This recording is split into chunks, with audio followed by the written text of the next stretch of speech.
Good afternoon. So today we'll start with next practical class that is about bacterial motility. So bacterial motility, that is in continuation with our practical class.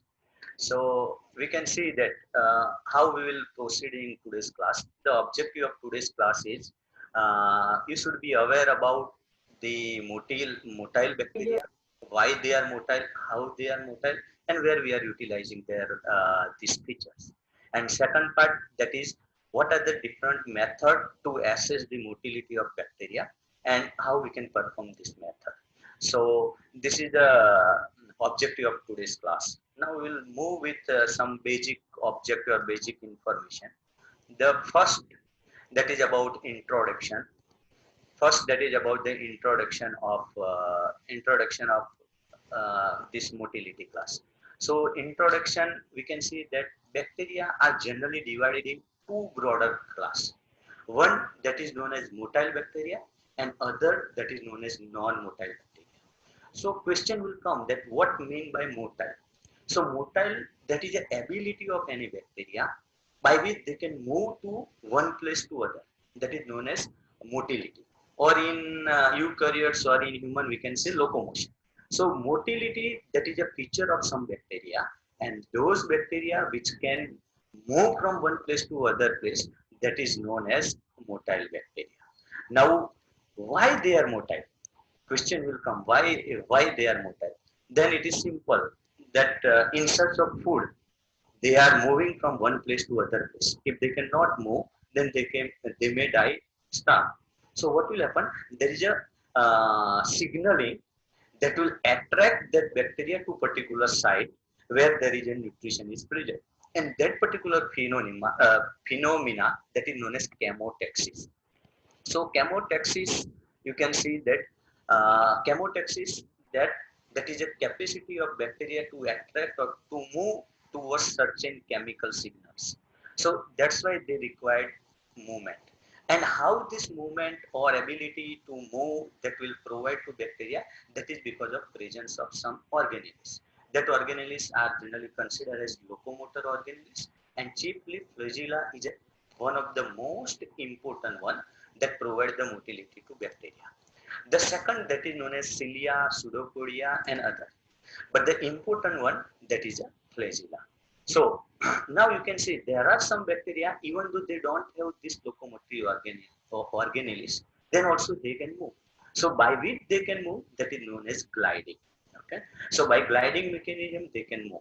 When it comes to flagella, flagella might be of different types. So that we'll see in coming slide. But there is one general statement about this.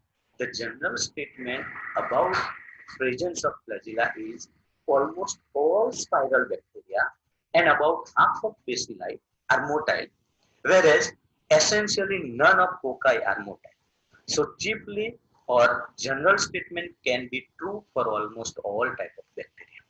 So now we will moving to the next, that is about the flagella, because flagella is considered as the most important organelles for locomotion of bacteria, and generally flagella, their structure, their presence, everything might be covered in your general bacteriological class. So I am not going to deal about what structure it has and how that will function, but one thing I would like to highlight here, that is about why flagella or what type of flagella are present in bacteria. So generally based on flagella, the bacteria are classified in different groups. The most important, they are the five groups. One that is considered as peritrichous. Peritrichous, peri means flagella were present all over the body. That is known as peritrichous. The example of such bacteria is E. coli. The second, that is known as monotrichous. Mono means single. Whatever suffix that is with mono. So mono indicate that single. So you can say that the bacteria having only single flagella. That is a characteristic of monotrichous, and this is a characteristic of Vibrio cholerae. Similarly, lophotrichous. So lopho generally, that is a word generally used to represent the bunch of flagella at one pole. So that is the characteristic of Pseudomonas, and such bacteria are classified or considered as lophotrichous. The fourth one, that is known as amphitrichus. So amphi, that word generally used for dual nature. For example, we are telling that amphibians. So amphibians are those which can live in water as well as outside the water. So similarly, amphi means flagella are present on both sides. They are known as amphitrichus. It might be present in single number or it might be present in bunch. And the last, that is known as atrichus. So as a part of your assignment, you have to find out that how many flagella were present in atrichus bacteria. Okay. With this background, we will move to the next. That is how we can find out whether bacteria are motile or non-motile. Because it is an important function to classify some bacteria. If we want to classify, because in earlier class I had discussed that if we are performing staining, for example gram staining, then based on gram staining, we are dividing bacteria in two important groups, that is gram positive bacteria and gram negative bacteria. So here also, based on flagella or based on the characteristic that they are motile or non-motile, we are broadly classify all the bacteria in two groups. One that is considered as motile, second is considered as non-motile, and generally these features we are used to classify or differentiate bacteria in diagnostics. So now there are four important methods by which we can ascertain whether they are motile or non-motile. So this four method we will see one by one, and how we will perform that method, that also I will see you in brief, except hanging drop techniques. So I will take you in detail about the hanging drop techniques, and it is important and you need to perform in your exam also. Now we will start with the first, that is known as wet mount slide. Wet mount slide, it is a very simple technique. There is nothing complication. The simple thing you should remember that such bacteria preferably non-pathogenic, because you are directly handling the bacteria. So there might be chances that you may get the infection from that pathogenic bacteria. So it might not be not, it might be a non-pathogenic, or you can say that such bacteria should be handled in appropriate biocontainment area. Now, the simple thing, you have to take a clean glass slide. You have to put a young culture, that is of your bacteria. Young culture, it means it should be preferably 5 or 6 hour old culture, so that they are active, they are young, and you can easily see the motility. Once you will put the lookful of culture over the clean glass slide, then cover with cover slip and go for observation under low power, or you can say at the 40x power.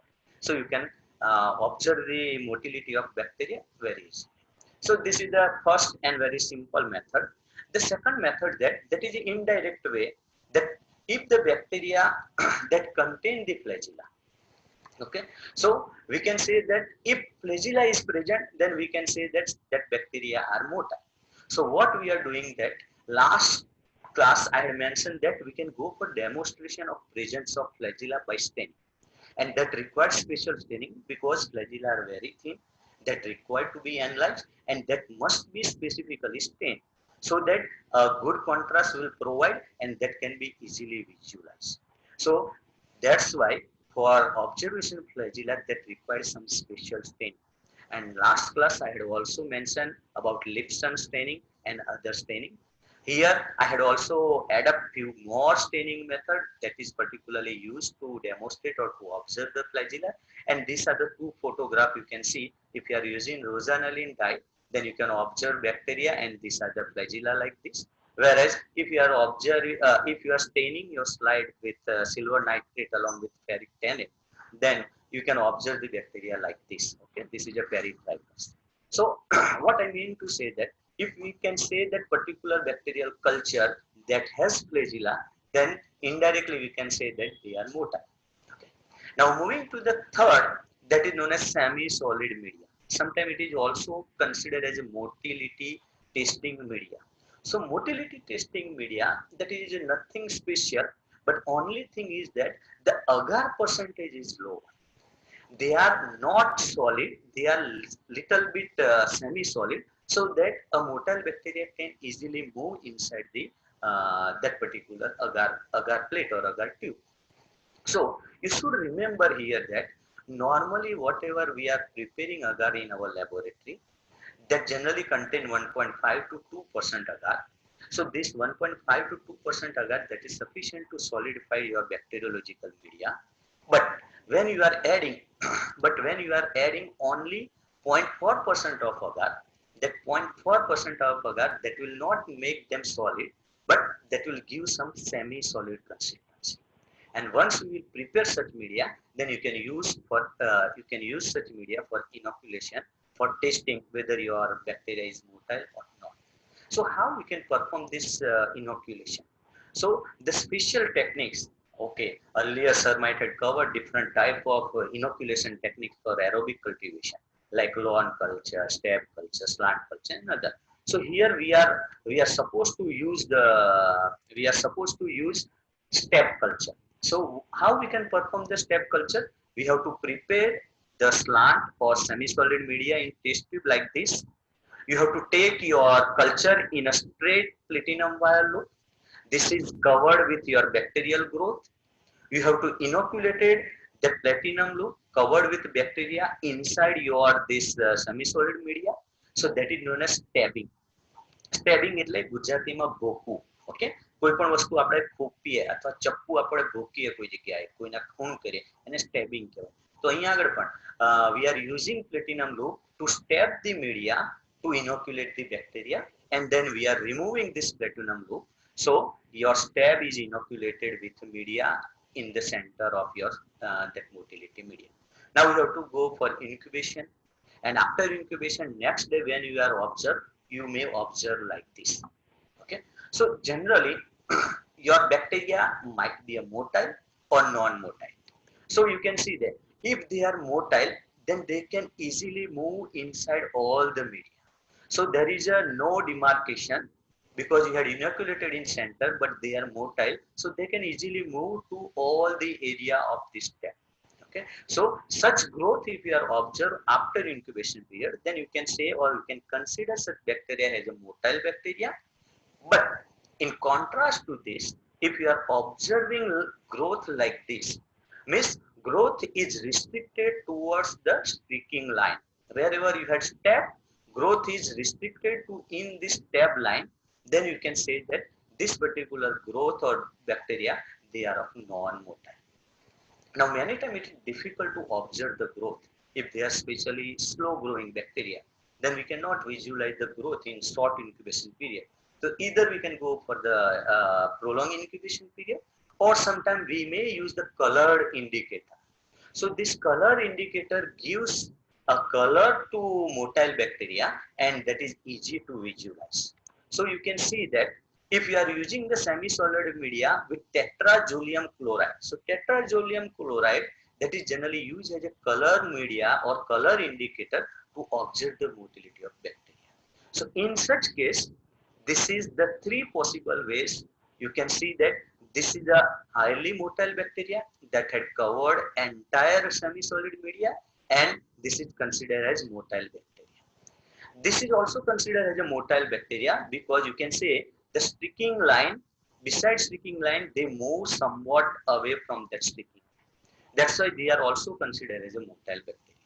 But you can see in the center, this is in the stab line only. So growth is restricted to stab line only, and that's why that is considered as a non-motile bacteria. So this is in brief about the third method to know whether bacteria are motile or not. Now moving towards the last method and most important method, that is known as hanging drop method.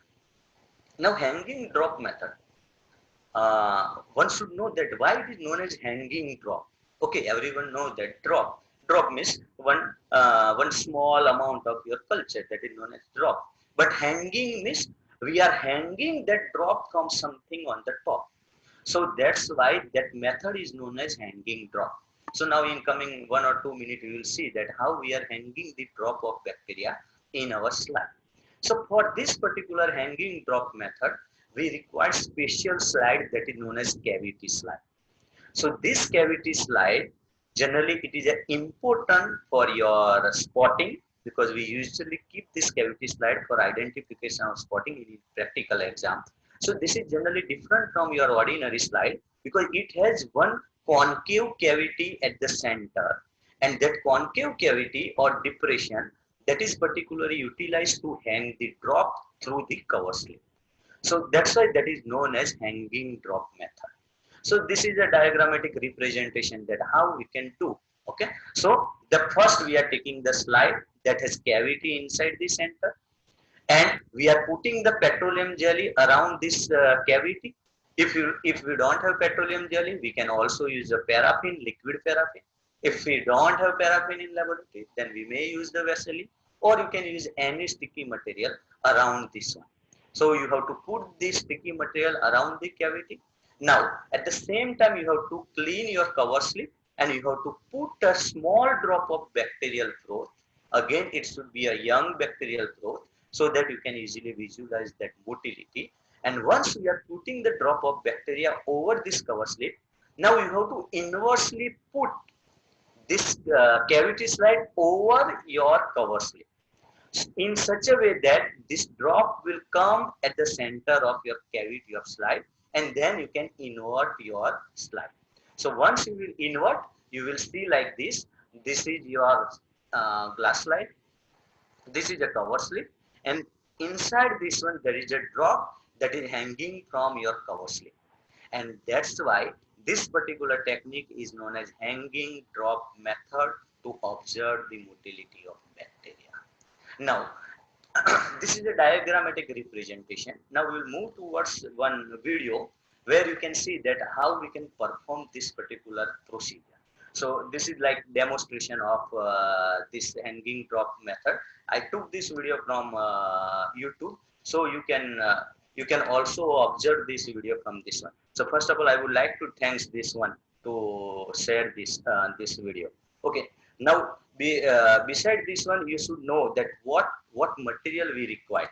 Okay, what material we require to perform hanging drop preparation.